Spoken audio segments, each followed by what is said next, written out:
जो अशुद्ध जीवात्माएं जिनको घोस्ट कहा जाता है, यह सच है या कल्पना है?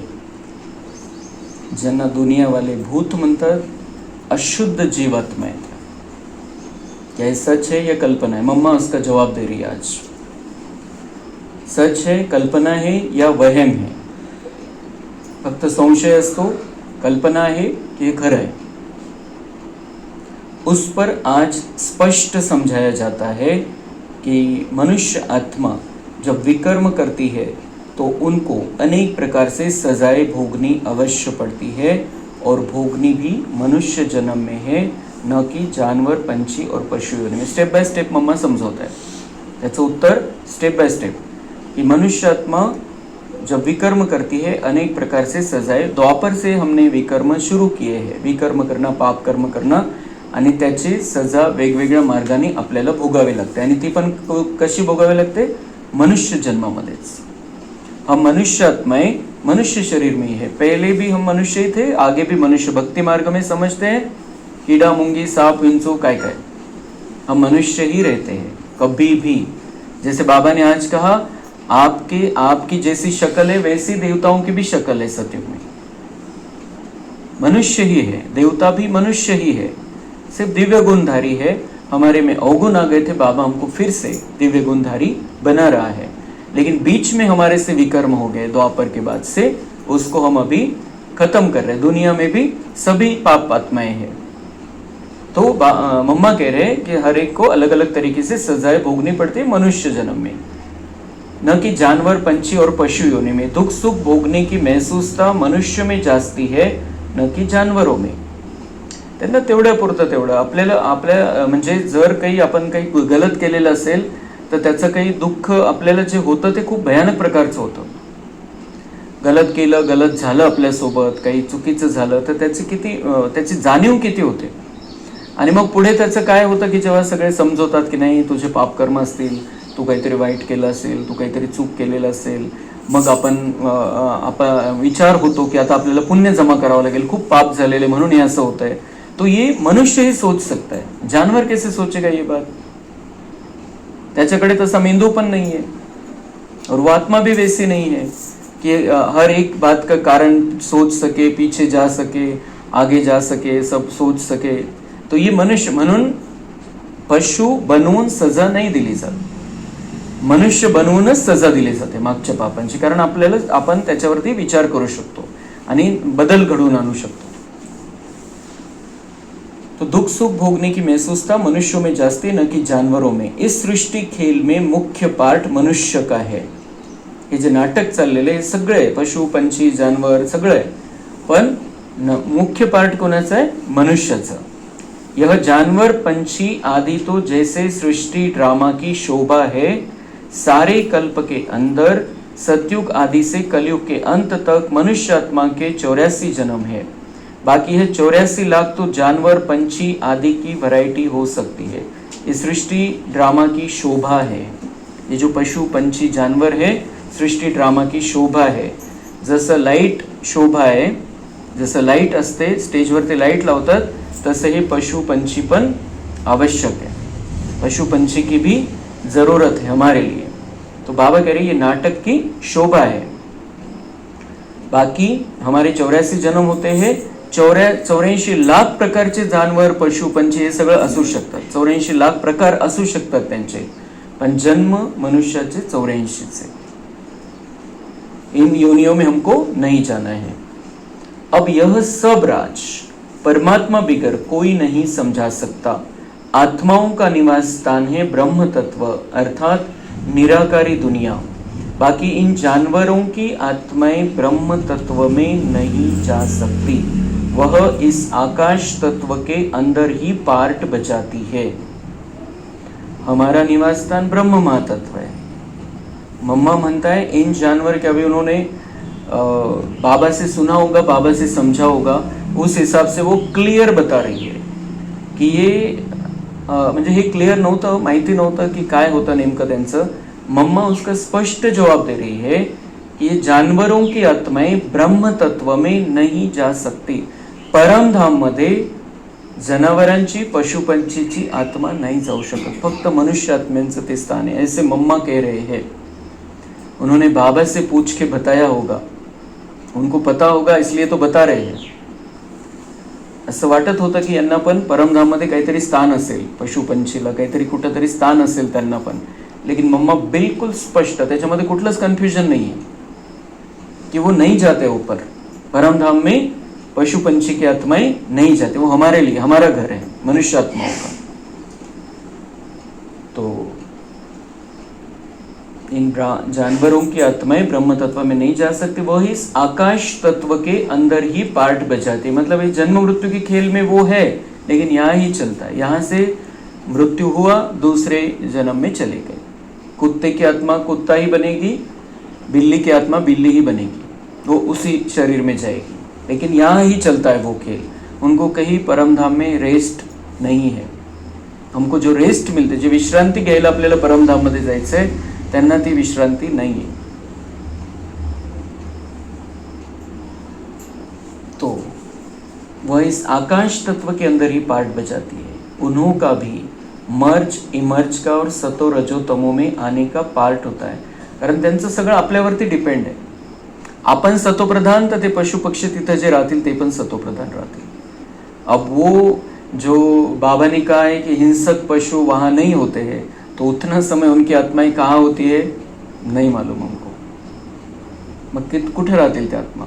जे हिंसा करणारे तिथं नाही आहे, जानवर पशु पंछी, मग ते कुठे राहतील?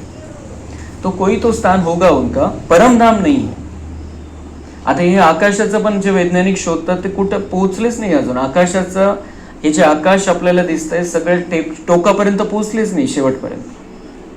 तो पता नहीं वो कहाँ पर है, लेकिन इस आकाश तत्व, आकाशाच्या वरती त्यांचं स्थान नहीं है।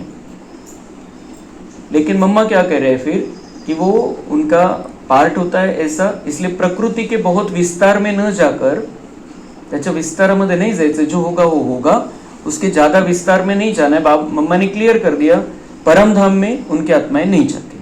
अब वो कहाँ जाती है, कहाँ रहती है, त्याच्याशी आपल्याला काय मतलब आहे? कुठं पण राहत असतील ते, आपल्याला समजा समजलं तर काय करणार आहे आपण त्याचं? तो नहीं जाना है, क्यों और क्यों पता करना है हमको? तो ज्यादा विस्तार में नहीं, फिर क्या करना है हमको? मम्मा कह रहे हैं बहुत विस्तार में न जाकर पहले हम अपनी आत्मा का कल्याण करें, अर्थात मन मना भव। आत्मा का कल्याण कैसे होगा? मन बाबा में लगाने से। पहले हम अपनी आत्मा का कल्याण करेंगे। अब आते हैं मनुष्य आत्मा पर।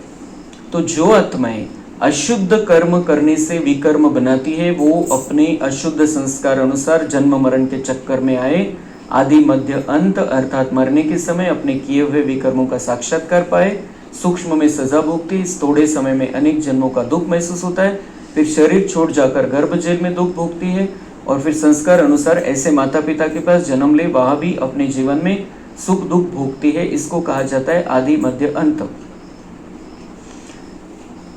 मनुष्य आत्म्याचं काय होतं? तिन्ही वेळेला दुःख आहे। जर पाप कर्म केलेले, शरीर सोडताना दुःख, त्याचा हिशोब होईल। 1 सेकंदामध्ये सगळी रील दिसते मृत्यूच्या समयाला। आता पण शेवटी तर दिसणार आहे सगळं कल्पाचं, पण आता पण कोणी कलियुगामध्ये पण कोणाचा मृत्यू झाला, शेवटच्या मिनिटाला त्याला सगळं दिसतं। जब उसको शरीर छोड़ के जाना है तो उसको बहुत यातनाएं होती है, बहुत दुख होता है अगर कुछ गलत किया। इसलिए तो बाबा कहते माफी मांग लो, माफ कर दो, छोड़ दो सब, नहीं तो अंत का 1 मिनट जो होगा हजारों वर्षों से सजाएं भोग रहे हैं ऐसा अनुभव होगा। और फिर मग सूक्ष्म मध्ये ती सजा झाली शेवटी, नंतर संस्कार थोडी बदलले, सजा प्राप्त केली फक्त, संस्कार नाही बदलले, मग ती आत्मा गर्भामध्ये पण जेलमध्ये राहील, आणि मग पुढे येईल तर संस्कारानुसार त्याचा जन्म राहील, त्याला तसे माता पिता भेटतील, तसा परिवार भेटेल। तो आदि मध्य अंत मनुष्य आत्माएं दुख भोगती जो पाप कर्म करती है और उसको भस्म नहीं करते। परंतु कोई आत्मा अजून हे झालं की ज्याचं नॉर्मल चाललेलं आहे, की मृत्यू झाला, दुसऱ्या गर्भामध्ये गेले, तिथं सजा, पुढे ती सजा कंटिन्यू त्या जन्मामध्ये। मग अजून परंतु कोई आत्मा को जल्दी शरीर नहीं मिलता है। अब ये जवाब है मम्मा का भूत प्रेतों के बारे में। कोई आत्मा को जल्दी शरीर नहीं मिलता है, वह आकारी रूप में इस आकाश तत्व के अंदर घोस्ट बनकर भटकती रहती है. जे नॉर्मल चाललेलं आहे त्यांना तिन्ही वेळेला सजा. ज्यांचं खूप काही राहिलं, अचानक मृत्यू झाला, अचानक ॲक्सिडेंट झाला, इच्छा अतृप्त राहिल्या, ज्या त्या शरीरामध्ये राहूनच पूर्ण व्हायच्या होत्या, ते ड्रामानुसार त्यांचा मृत्यू झाला, शरीर छोड़ दिया उन्होंने तो, और उनके लिए रेडी नहीं था शरीर, तो फिर वो इसी आकाश तत्व में, परमधाम में नहीं जा सकती, सूक्ष्मतन में नहीं जा सकती, नीचे कोई पाताल नहीं है, फिर इसी आकाश तत्व में वो भटकती है जब तक उनको शरीर नहीं मिलता है. यह भी एक सजा है, अर्थात भोगना ही पण एक सजा आहे. शरीरधारी ज्याला शरीरामध्ये राहून पार्ट बजावायचा त्याला शरीर नहीं भेटत है, ये भी सजा है. मतलब उसके पाप कर्म बहुत ज्यादा होंगे, ये भी एक सजा है.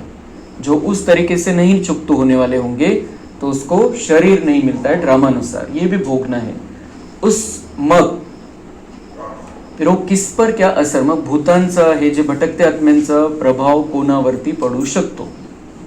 उस अशुद्ध जीवात्मा के साथ किसी का हिसाब किताब होता है तो वो उनमें प्रवेश कर उनको दुख देती है, अर्थात हिसाब किताब चुकतो कर फिर जाकर अपना शरीर धारण करती है.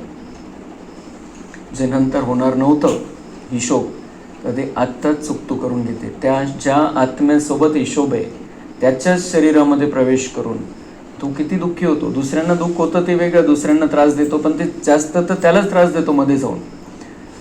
ज्याच्या शरीरामध्ये आपण बघतो, कोणाच्या आत्म्यामध्ये शरीरामध्ये भटकते आत्म्याने प्रवेश केले, स्वतःला मारतो, काय डोकं आपटेल, काय करेल, तो ये उसको सजा दी जाती. जिस आत्मा को वो शरीर है, दूसरी आत्मा ने प्रवेश किया उसके अंदर, तो म्हणजे ह्या काही कल्पना नहीं है, ये सच है. लेकिन किसके साथ होता है, जिसके साथ हिसाब किताब है. आणि त्यामध्ये पण बाबांनी आपल्याला स्पष्ट सांगितलेलं आहे, जितना तुम मेरे साथ योग लगाओगे, जितना तुम मेरे साथ रहोगे, कोई भी भटकती आत्मा आपके आसपास भटक भी नहीं सकती, आ ही नहीं सकती. उसको जैसा हिसाब हमारा उसके साथ होगा, हम वाइब्रेशन देके चुप कर देंगे, लेकिन वो हमारे आसपास आके हमारे अंदर घुस के हिसाब नहीं ले सकती. तो ये है, म्हणजे हे खरं आहे की भटकते आत्मा असतात, भूतप्रेत असतात, हे खरं आहे. त्याला खूप शक्तिशाली स्थितीमध्ये याला आपण स्वीकारायचं आहे की हा आहे ते, पण ती कोणामध्ये प्रवेश करणार, ज्याच्याशी हिशोब आहे. आणि मग आपला हिशोब नाही असं समजायचं क्लिअर. आता कोणाशी काही तशा प्रकारचा हिशोब नाही की त्यांनी म्हणजे तसं त्याचं चूक होणार नाही, आपल्यामध्ये प्रवेश करूनच त्याला हिशोब घ्यावा. हम भगवान के बच्चे बने हैं तो हमारे में प्रवेश करके उसको हिसाब चुकतू करके लेने की जरूरत नहीं हम.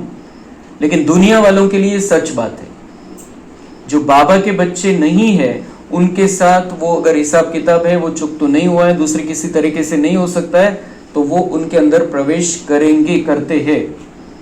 लेकिन अगर मैं बाबा का सच्चा बच्चा हूं, मेरे अंदर किसी भूत प्रेत के आने की उसको हिम्मत ही नहीं होगी, मेरे आसपास ही नहीं आएगा.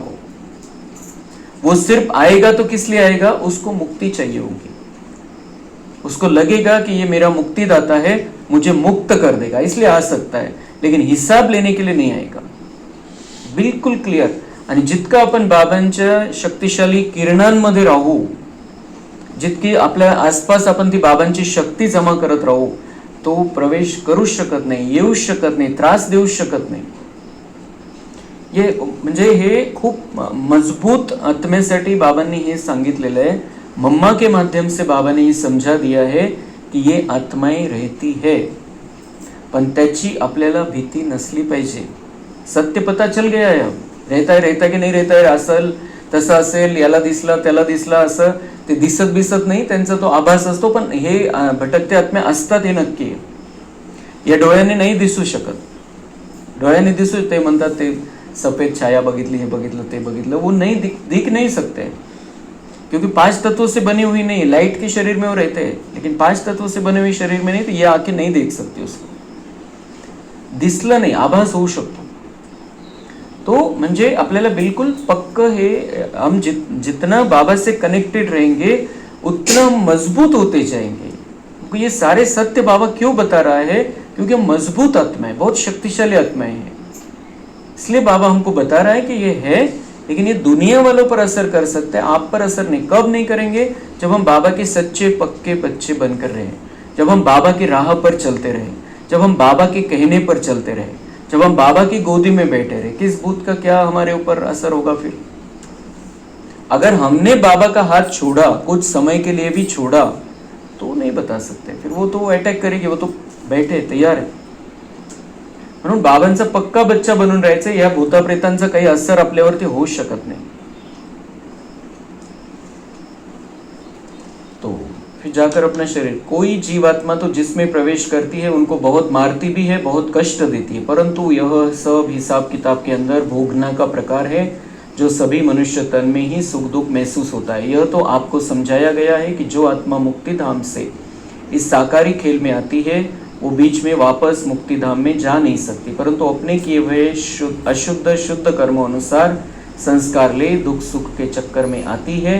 सभी आत्माओं का पुनर्जन्म होता है, सिर्फ एक परमात्मा का नहीं होता है. अच्छा, ओम शांति.